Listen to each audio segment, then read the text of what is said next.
काला साया।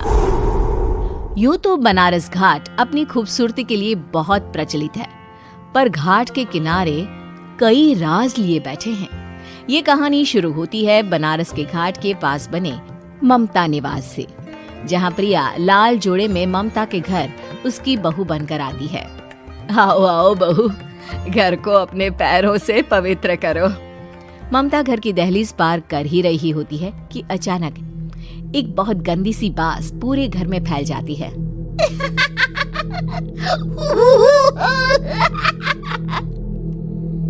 ये बदबू और ये आवाजें, ये कौन हंस रहा है माँ? अब ये पड़ोसी ना हमारे थोड़े अलग से है। कहाँ हम शाकाहारी और ये मांस मच्छी खाने वाले।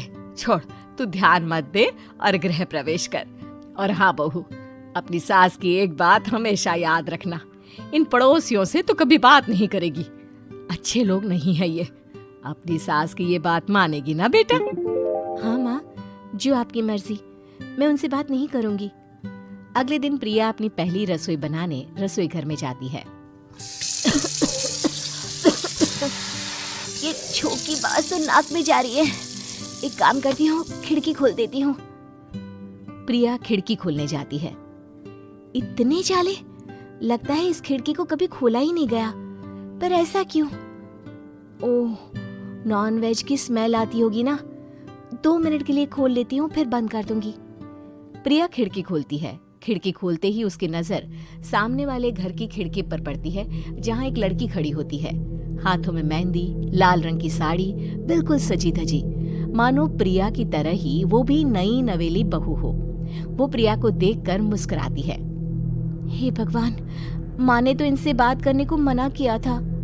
प्रिया फौरन ही खिड़की बंद कर देती है और तवे पर चढ़े रोटी की ओर देखने लगती है, पर वहाँ रोटी न होकर मछली पड़ी होती है।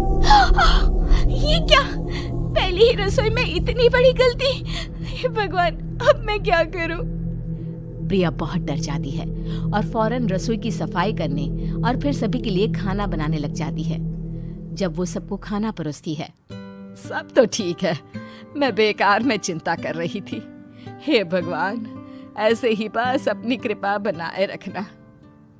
रात के वक्त जब सब सो रहे होते हैं, तब प्रिया को पायल की आवाज सुनाई देती है, जिससे उसकी आंख खुल जाती है। ये पायल की आवाज कहाँ से आ रही है? प्रिया उठकर उस आवाज के पीछे छत की सीढ़ियों तक जाती है।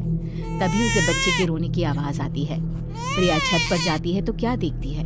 वही लाल साड़ी वाली लड़की अपनी गोद में एक नवजात बच्चे को घुमा घुमा कर सुला रही है। तभी प्रिया की नजर उसके पेट पर पड़ती है। ओह गॉड, ये तो प्रेग्नेंट भी है। सुनिए, बच्चा सो नहीं रहा है क्या? मैं कुछ मदद करूं? नहीं, आपके घर वालों को अच्छा नहीं लगेगा, मैं संभाल लूंगी। स्नेहा की गोद से बच्चा हाथ मारकर प्रिया की गोद में आने को छटपटाने लगता है। दोनों घर अगल बगल में बने होने के कारण प्रिया उस बच्चे को गोद में ले लेती है। प्रिया के पास आते ही वो सो जाता है। बच्चे का वो स्पर्श रात भर प्रिया भूल नहीं पाती और अगली सुबह वो छत पर कपड़े सुखा रही होती है। तभी उसे एक औरत इशारा करके बुलाती है। स्नेहा कह रही थी बाबू तुम्हारी गोद में आते ही सो गया। मैं गौरी, स्नेहा की माँ हूँ। बहू, घर आना, बाबू को खिला भी लेना। शाम को जब घर पर कोई नहीं रहता, बच्चे से मिलने के लिए प्रिया छिपकर अपनी पड़ोसन के घर चली जाती है और कुछ देर बच्चे को खिलाकर वापस लौट आती है। इसके कुछ दिन बाद ही प्रिया को पता चलता है कि वो माँ बनने वाली है। ममता की खुशी का ठिकाना नहीं रहता।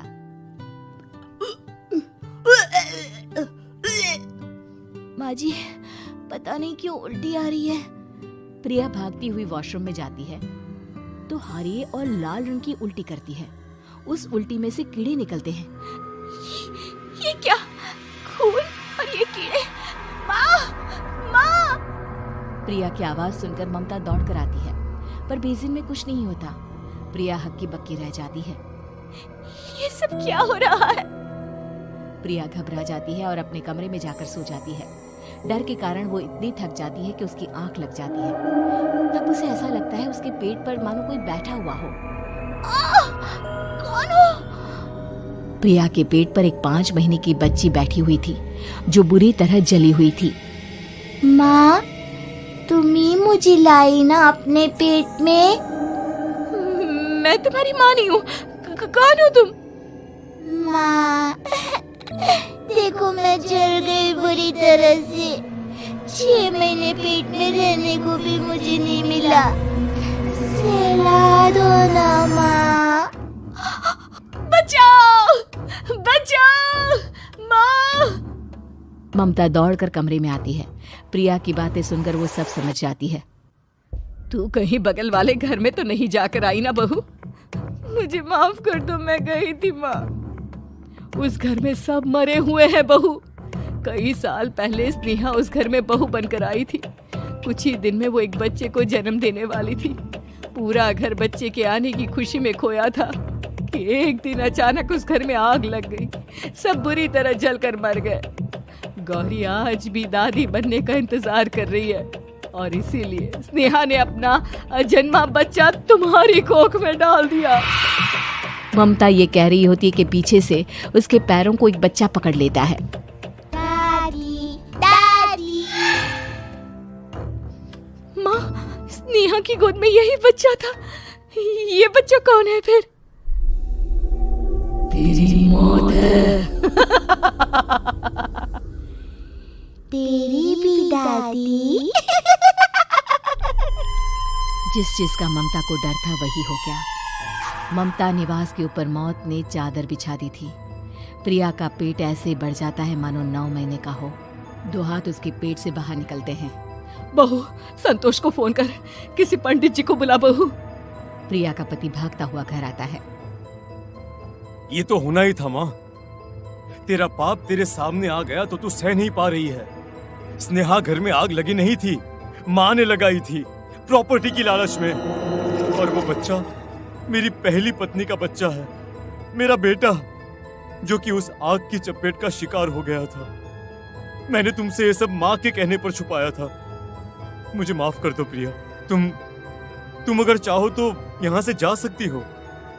मैं तुम्हें किसी भी बंधन में रखना नहीं चाहता। मेरी शादी हुई है आपसे, मैं आपको छोड़ नहीं सकती, पर उससे पहले हमें स्नेहा, उसकी माँ और बच्चे की आत्मा की शांति करवानी होगी। संतोष और ममता गौरी के घर जाते हैं। अंदर सब कुछ जला हुआ होता है। जमीन पर जली हुई लाशें बिखरी हुई थी। ममता रो रो कर अपनी करने की माफी गौरी से मांगती है। प्रिया स्नेहा के घर वालों का अंतिम संस्कार करवा देती है और ममता निवास फिर से आत्माओं के साए से मुक्त हो जाता है।